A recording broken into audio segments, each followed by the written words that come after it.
Parlons santé maintenant. Ce soir, la dilatation des artères pour les gens qui souffrent de maladies cardiaques. C'est une technologie qui réduit la mortalité, mais aussi les complications et les durées de séjour à l'hôpital.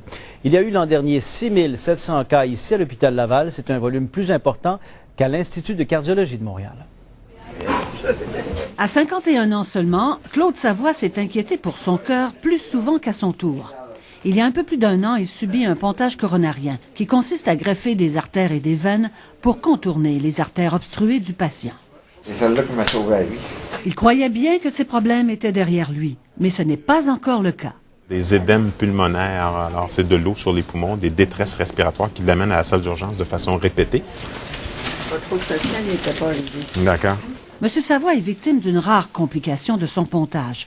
Une artère latérale vient voler le sang au cœur. Aujourd'hui, son cardiologue va bloquer cette artère. J'introduis le petit cathéter dans votre bras. Je vais aller le positionner au niveau de votre pontage. Aujourd'hui, contrairement à ce qu'on fait d'habitude, on est habitué en cardiologie de désobstruer les artères. Alors, contrairement à notre habitude, aujourd'hui, on va aller obstruer une artère. Une complication que ce cardiologue corrige sur 2 ou 3 patients par année. Dans sa malchance, le quinquagénaire profite quand même d'une nouvelle technique qui lui évite une deuxième chirurgie à cœur ouvert. Comment ça va, mon cher monsieur?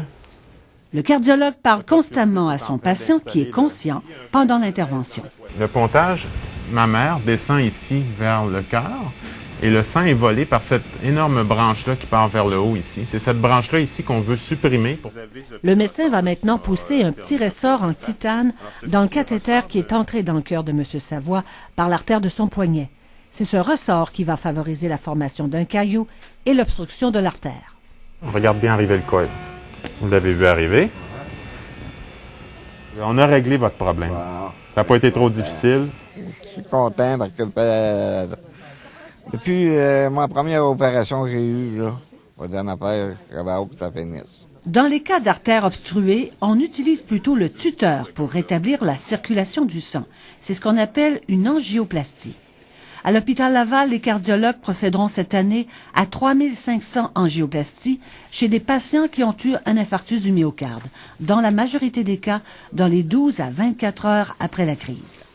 Puis tu peux le mettre dans l'ambulance puis nous l'envoyer.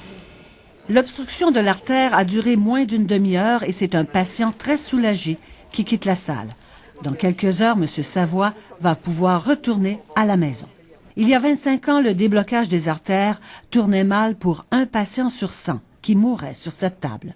Aujourd'hui, le risque de décès est d'à peine 0,2 de 1 %. Voilà. Alors bonjour. Bonjour. Bonne chance pour la suite. Solange Morancy, TVA Québec.